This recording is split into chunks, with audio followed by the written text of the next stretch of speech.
Indra.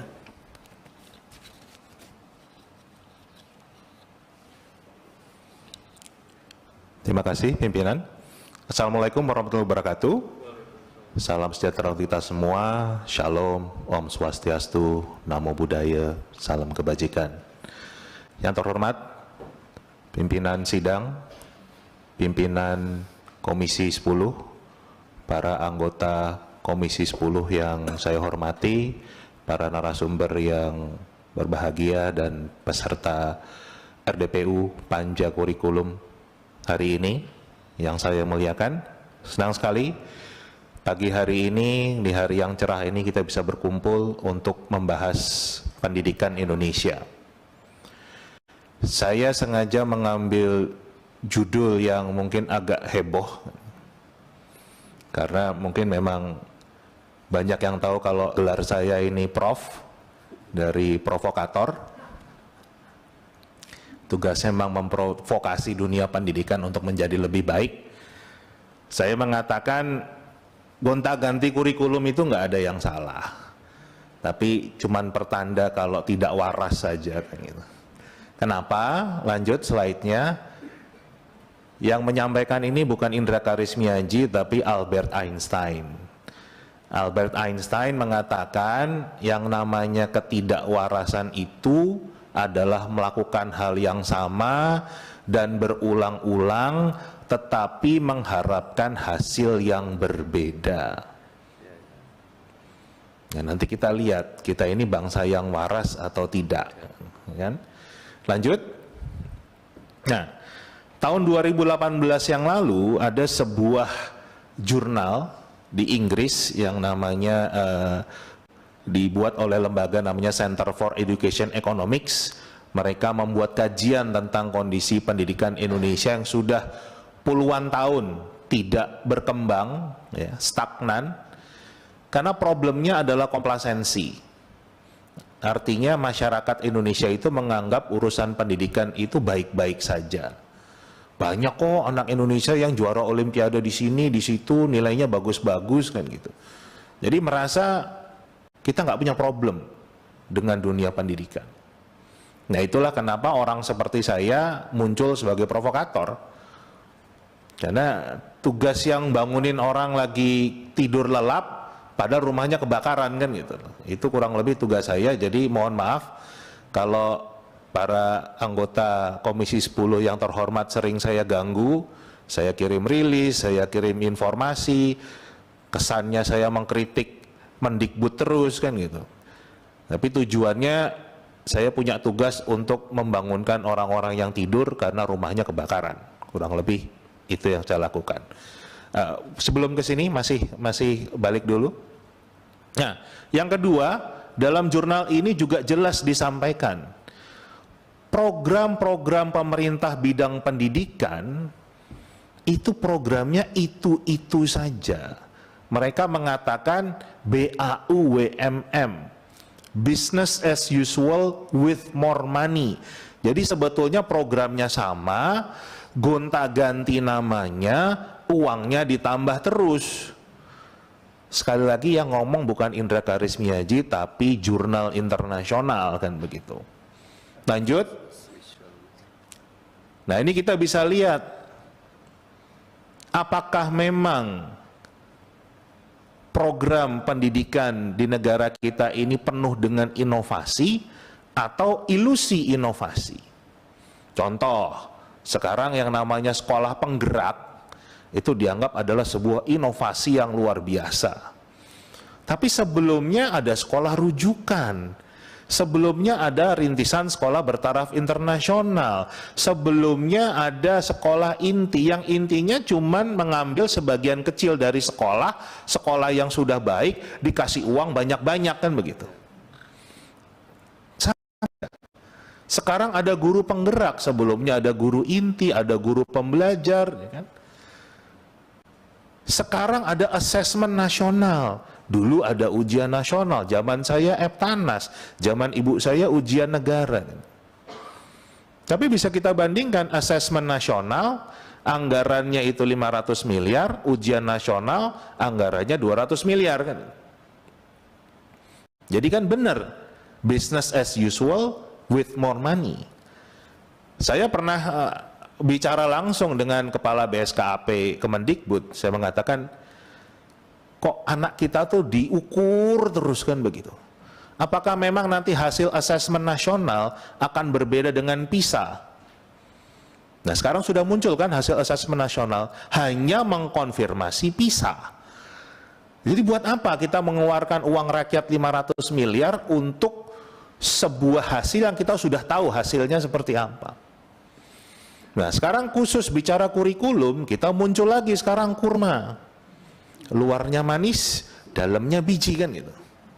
Sebelumnya ada revisi K13, ada K13, ada kurikulum 2006 kan. Ini terus aja kita melakukan hal yang sama, berulang-ulang, gonta-ganti kurikulum terus, tapi sekarang kita lihat hasilnya. Lanjut. Nah, kita bicara PISA sekarang. Saya bandingkan yang bawah itu adalah pergantian kurikulum kita. Ada nggak dampak signifikan dari pergantian kurikulum? Kita rata-rata itu yang di bawah, ya kan? Yang di atas itu rata-rata dunia. Kalau kita mau lihat trennya, setiap kali ganti kurikulum, ada kenaikan sedikit, habis itu turun lagi, naik sedikit, turun lagi kan begitu. Tapi nggak pernah yang betul-betul naik kan gitu. Nah kenapa ini diulang-ulang terus, dilakukan terus kan begitu. Lanjut, yang lebih menarik lagi, akhir Desember yang lalu, saya diundang Bappenas untuk bicara evaluasi RPJPN, RPJMN. Bappenas sudah punya prognosis kalau target RPJMN, RPJPN bidang pendidikan tidak akan tercapai.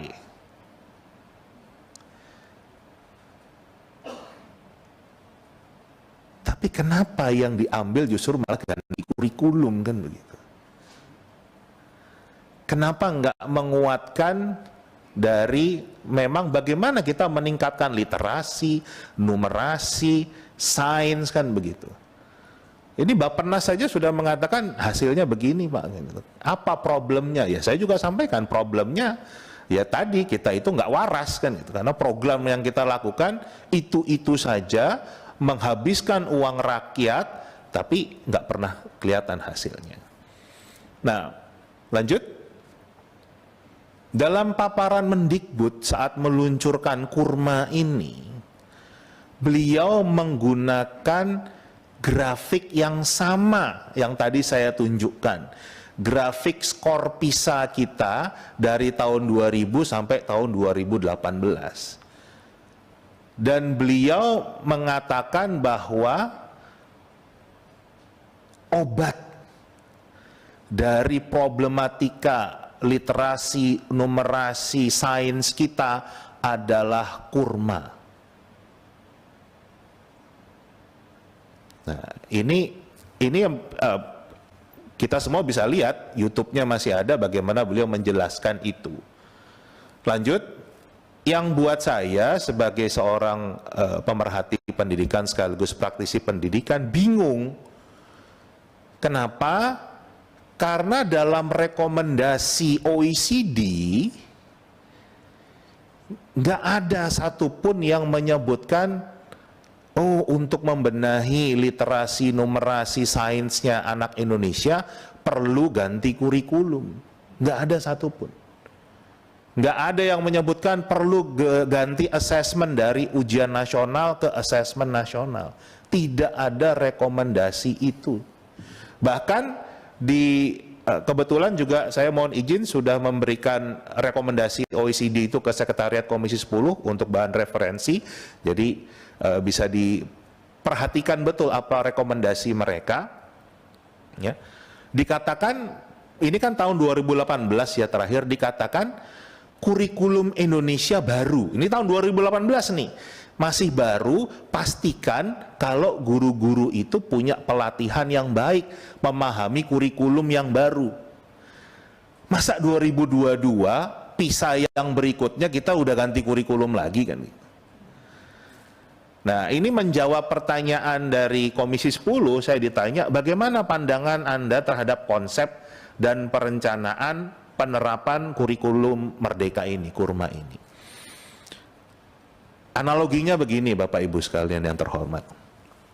Ibaratnya bangsa kita itu suka pusing, ya kan? Suka pusing gitu. Terus selalu minum Paramex. Tapi nggak sembuh-sembuh juga kan gitu. Terus akhirnya kita periksa ke rumah sakit OECD dengan tes namanya PISA, ya kan? Kemudian kata OECD, rumah sakit OECD hasil tes PISA-nya, oh kamu itu hipertensi. Jadi coba ganti pola makan, jangan yang suka asin-asin, jangan suka makan kambing misalnya. Terus obatnya amlodipin kan gitu. Nah, yang dilakukan oleh bangsa kita bukannya beli amlodipin, tapi malah beli Bodrex kan gitu. Jadi sakitnya apa, obatnya apa kan gitu. Itu yang menjadi problem kita. Jadi kalau ditanya pandangan saya terhadap konsep perencanaan kurma ini ya seperti itu analoginya. Antara penyakit dan obatnya sudah keliru. Tapi pemerintah yakin sekali ini obatnya. Rekomendasinya tidak ada gitu. Gimana caranya kita mau meningkatkan PISA kita, tapi satupun rekomendasi yang dibuat oleh OECD tidak kita lakukan, malah ngotot dengan cara kita sendiri. Nah, lanjut. Rekomendasi OECD pada dasarnya adalah penguatan kapasitas guru-guru kita. Dan ini sebetulnya juga sudah dipahami oleh pemerintah. Hasil uji kompetensi guru kita itu memang lemah sekali, rata-rata masih di angka 50-an. Kalau di kampus angka 50 itu nilainya nggak lulus Bapak Ibu. Tapi itu nilai guru-guru kita yang penilaiannya dibuat oleh pemerintah sendiri. Tapi ini nggak kunjung diperbaiki. Buat saya yang namanya kurikulum itu seperti partitur lah. Kita mau bisa kasih partitur lagunya Mozart, mau bisa kita ngasih lagunya Didi Kempot, tapi kalau problemnya pemain orkestranya nggak bisa main musik, ya jelek hasilnya. Kan jadi yang PR-nya adalah ngajarin dulu main musiknya, bukan gonta-ganti partiturnya. Lanjut. Ini sebetulnya ada videonya, tapi karena ini pakai yang PDF, tadi mengkonfirmasi apa yang disampaikan oleh Pak Tias. Kalau rata-rata guru kita ngajar itu ngajar buku, jadi nggak ada kemampuan pedagogiknya, lemah sekali. Siapapun bisa baca buku kan gitu. Dan bicara learning loss, kalau dari data PISA tadi saja kita lihat learning loss itu sudah terjadi jauh sebelum pandemi. Jadi jangan bicara karena pandemi terjadi learning loss, tapi jauh sebelum pandemi sudah terjadi learning loss. Kenapa? Kualitas guru-guru kita yang harus ditingkatkan. Dan sekali lagi itu rekomendasi dari OECD. Kenapa kita nggak fokusnya ke sana? Ini yang terjadi Bapak Ibu sekalian. Jadi menjawab pertanyaan dari Komisi 10, bagaimana pandangan Anda terhadap efektivitas penerapan kurma dalam rangka pemulihan pembelajaran? Sebelum pandemi kita sudah krisis kok kan. Nggak terus tiba-tiba kurma ini menjadi obat mujarab. Apalagi dalam-dalamnya sendiri, tadi Pak Tias sudah menyentuh sedikit, sangat lemah ya. Saya mungkin nggak akan terlampau dalam ke sana. Lanjut. Pertanyaan berikut dari Komisi 10, bagaimana pandangan Anda terhadap penerapan kurikulum secara opsional di satuan pendidikan? Kan tadi jawabnya. Kan suruh sama aja nih kayak pemain orkestra suruh milih. Anda mau lagunya Mozart, mau lagunya Rinto Harahap, apa lagunya Didi Kempot. Tapi karena nggak bisa main musik, nggak ada bedanya kan gitu. Kalau kita lihat kurikulum 2013 punya standar proses pendidikan yang sangat baik. Ini ada di Permendikbud nomor 22 tahun 2016. Kalau ini sudah dilaksanakan, pandemi kemarin nggak akan terjadi learning loss. Ini kan malah kelihatan semua, terbongkar semua sebetulnya kelemahan kita di mana. Ini saya bacakan sedikit lah. Dari peserta didik diberitahu menuju peserta didik mencari tahu. Sekarang itu guru-guru kita isinya masih memberitahunya pun dari buku teks kan gitu. Padahal eranya sudah era digital. Kita cari informasi apa saja ada. Dari guru sebagai satu-satunya sumber belajar menjadi belajar berbasis aneka sumber belajar. Dari pembelajaran berbasis konten menuju pembelajaran berbasis kompetensi. Dari pembelajaran parsial menuju pembelajaran terpadu. Jadi bicara project based learning itu nggak cuman miliknya Kurma. Dari 2013 sudah bicara tentang integrated learning ini, pembelajaran terpadu, pembelajaran berbasis proyek. Jadi sekali lagi problemnya bukan di kurikulum, tetapi di SDM-nya. Kenapa kita ngobatin yang salah kan begitu? Itu hal yang menurut saya perlu dibenahi bersama. Itu PR kita bersama. Lanjut. Ya, lanjut lagi saja. Nah, pertanyaan dari Komisi 10 juga bagaimana pandangan Anda terhadap implementasi kurikulum prototipe yang sudah diuji coba di sekolah penggerak. Ya. Kita sepakat ya, kalau Kurma ini adalah sebuah prototipe.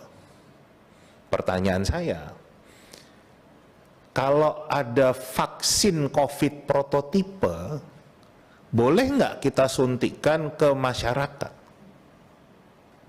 Dapat nggak sertifikasi atau izin dari BP POM kalau itu adalah vaksin prototipe? Vaksin prototipe COVID itu kemarin disuntikannya ke kera dulu, ke monkey dulu, ke monyet-monyet dulu kan gitu.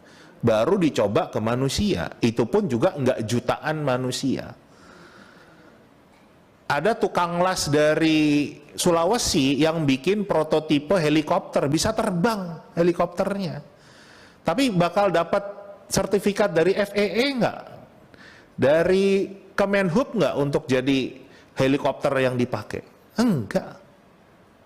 Sekarang pertanyaannya, kenapa jutaan penerus bangsa kita biarkan menjadi monyet percobaan? Kalau kita lihat dari yang sekolah penggerak sendiri, ada 2.500 sekolah. Mau hitung gampangnya lah, satu sekolah 400, itu sudah 1 juta anak kita.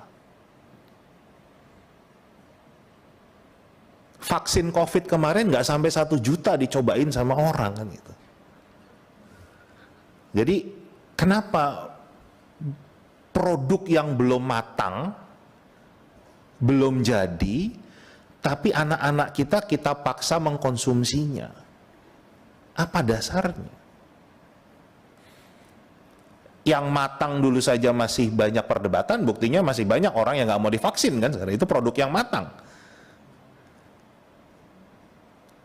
Ini jelas produk yang nggak matang, tapi dipaksa dikonsumsi oleh anak-anak kita dan dibiayai oleh uang rakyat. Kenapa? Nah, ini hal-hal mendasar yang menurut saya butuh pertimbangan yang sangat mendalam, terutama dari Bapak Ibu sekalian para anggota Dewan sebagai wakil kami, kan, untuk mengingatkan kan itu. Beberapa kali Prof. Johar juga mengatakan kan kalau kita membangun jembatan, salah bangunnya, memperbaikinya gampang. Tapi kalau jutaan anak kita didiknya salah, satu generasi yang akan hilang. Dan kita punya potensi ke arah sana. Karena kurma ini memang tidak disiapkan secara matang, bukan obat yang tepat, apalagi masih prototipe, tetapi sudah dipaksakan di jutaan anak kita. Karena sekarang sudah dalam tanda kutip mendorong semakin banyak sekolah di luar sekolah penggerak untuk menggunakan kurma ini. Padahal masih prototipe kan begitu. Lanjut. Pertanyaan berikut dari Komisi 10 adalah bagaimana pandangan Anda terhadap kebijakan pengembangan atau perubahan kurikulum dari K13 menjadi kurikulum darurat dan dilanjutkan menjadi kurikulum prototipe. Terus terang saya bingung Bapak Ibu sekalian. Jadi ibaratnya dari kemeja ukuran XL, ini kan K13 ya, katanya mau dikecilkan, ya kan, disederhanakan jadi ukuran M, tapi kok produk akhirnya jadi sweater kan begitu. Gimana caranya bisa muncul dari K13 disederhanakan tiba-tiba terus muncul kurikulum yang baru dan digunakan untuk obat sebagai pemulihan pembelajaran. Dan ini berarti pakar-pakar pembuat ini luar biasa sekali, karena kalau kita lihat ya, tanggal 31 Agustus 2020 itu adalah kurikulum darurat penyederhanaan K13 itu selesai dilakukan oleh Kemendikbud. Itu dokumen yang kiri, artikel yang kiri. Yang kanan 1 Februari 2021 itu sudah peluncuran sekolah penggerak dengan kurma ini kan gitu. Jadi luar biasa sekali, saya ingin berkenalan dengan para pakar pembuat kurma ini, gimana caranya bisa bikin kurikulum baru dalam waktu 6 bulan. Karena pengalaman Pak Tias, Prof. Hamid Hasan itu berapa tahun Pak? Tahun itu lebih 1,5 tahun. 1,5 tahun, itu dengan kondisi normal kan begitu. Nah, ditambah lagi sekarang, pakarnya siapa kita nggak pernah kenal. Dulu itu pakarnya jelas, ada Pak Tias, ada tadi Prof. Yohana Surya, Prof. Hamid Hasan. Banyak kita googling itu kita tahu, oh pakarnya, itu pun tidak langsung diterima kan. Dan itu perdebatannya juga panjang K13, artinya kita memang mau mencari yang terbaik. Tapi sekarang pakarnya siapa kita nggak tahu, pembuatnya siapa kita nggak tahu. Tiba-tiba muncul ini dan dikatakan, wah kalau ini itu adalah obat yang paling mujarab untuk meningkatkan literasi, numerasi sains kita. PISA kita langsung naik di atas rata-rata dunia, mungkin gitu. Kok jadi kayak jualan kan begitu. Nah ini hal-hal yang mendasar kita juga harus kritisi, karena kembali kita bicara generasi penerus kita. Jangan sampai lost generation hanya karena keinginan kelompok tertentu, ya kan? Yang agak-agak buat saya sendiri nanti mungkin bisa dikonfirmasi oleh Pak Satriwan Salim yang sekolahnya juga sekolah penggerak, ya kan? Kurma ini istilah-istilahnya kok mirip dengan istilah kurikulum operasional sebuah sekolah di Jakarta kan? Capaian pembelajaran, fase, modul ajar, ya kan?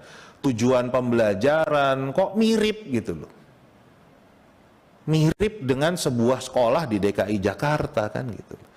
Yang kita takutkan jangan-jangan ini adalah kurikulum operasional milik sebuah sekolah, ya kan? Terus dibikin nasional. Padahal sekolahnya sekolah mahal nih kan begitu. Kan beda sama sekolah yang tiba-tiba ada kambing ikut belajar, yang atapnya bocor, kan beda. Ini yang tadi Pak Tias katakan nggak bisa terus kalau ini, apalagi kurikulum operasional sebuah sekolah kan. Karena tadi waktunya kok bisa cepet banget, ini luar biasa hebatnya, ini aset bangsa yang harus kita kenal ini, yang pembuat-pembuatnya ini bisa ngebut begini cepat. Saya sendiri ingin belajar dari mereka kan begitu. Kalau memang prosesnya seperti itu, tapi kalau ini ternyata adalah sebuah kurikulum operasional sebuah sekolah, ya pertanyaan lagi, kenapa sekolah itu? Kenapa nggak lab school? Kenapa nggak Muhammadiyah? Kenapa nggak sekolah NU? Kenapa nggak Kanisius? Kenapa nggak Penabur? Kenapa nggak sekolah Buddha? Kenapa harus sekolah itu yang dijadikan contoh? Itu kan pertanyaannya. Nah, ditambah lagi isi-isinya, lanjut ya. Buat saya sebagai praktisi pendidikan, isinya sangat tidak ilmiah. Contoh ini juga baru keluar, standar kompetensi lulusan untuk kurma. Tahun 2022 ini keluar, ya, standar kompetensi lulusannya itu mengatakan untuk PAUD, anak itu harus bisa baca, bisa berhitung. Padahal kalau kita mengacu ke kajian ilmiah, semua mengatakan kalau anak itu dipaksa membaca, berhitung di usia sebelum SD, itu malah kontraproduktif. Dan itu sebetulnya yang terjadi. Kenapa nilai PISA kita jelek? Karena dari TK udah dipaksa baca. Itu yang membuat anak kita tidak suka membaca, karena sudah dipaksa terus. Tapi ini malah dilakukan kan begitu. Kalau kita menggunakan teori Brunner, mengatakan mulai itu dari enaktif dulu. Enaktif itu jadi yang nyata. Belajar itu, kalau belajar berhitung pakai daun, ya kan? Jadi betul-betul daunnya itu dipakai buat berhitung. Ada berapa daunnya kan begitu. Kemudian setelah itu, ini kan disebut dengan konkret. Mulai agak abstrak. Mulai yang namanya ikon, pakai gambar daun. Itu mulai belajar berhitung. Nah, yang terakhir baru simbol, angkanya, hurufnya. Nah, kalau mau ilmiah begitu. Nah, ini kurikulum ini kok langkah-langkahnya nggak ilmiah. Jadi kita ingin tahu landasan pedagogisnya itu pakai ilmunya siapa kan begitu. Nah, itu yang nggak pernah muncul. Lanjut. Nah, yang juga harus kita pikirkan adalah dampak. Setiap perubahan kurikulum itu kita nggak hanya bicara APBN, Bapak Ibu, tapi kita juga dampak ke masyarakat. Pasti ganti buku.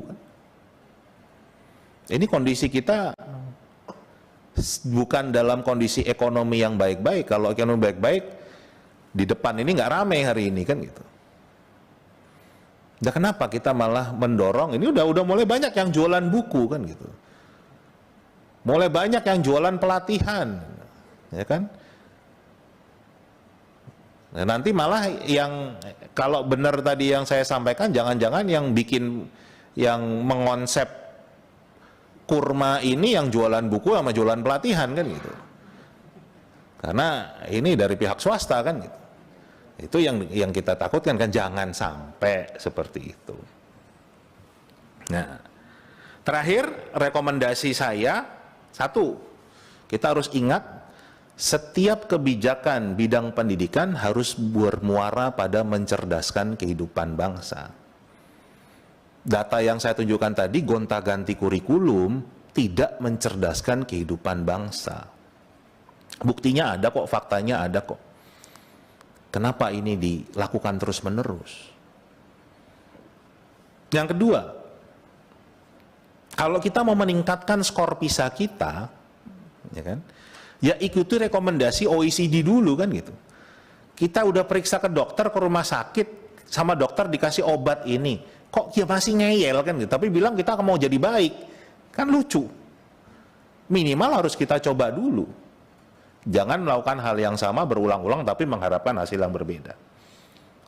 Yang ketiga, produk kebijakan pendidikan itu harus matang. Nggak bisa belum matang, sudah dipaksa dikonsumsi anak-anak kita, ke bangsa kita. Sekali lagi, anak-anak kita, bangsa kita, kalau Pak Tias tadi menyebutnya kelinci percobaan, saya menyebutnya monyet percobaan, karena vaksin COVID tadi dicobanya ke monyet kan begitu. Yang keempat, tolong dalam kondisi yang sedang tidak baik-baik ini, tekanan ekonomi, jangan mengambil kebijakan yang semakin menambah tekanan ekonomi ke masyarakat. Pasti ganti kurikulum akan ganti buku. Dan ganti buku itu artinya buku sang kakak nggak bisa lagi dipakai oleh adiknya. Jadi mungkin bukunya sih murah 20-30 ribu, tapi kalau dikalikan sekian itu jelas akan menambah beban masyarakat. Terakhir tentunya, ayolah kita jadi bangsa yang waras. Gitu. Sekali lagi kata Einstein, ketidakwarasan itu melakukan hal yang sama dan berulang-ulang tetapi mengharapkan hasil yang berbeda.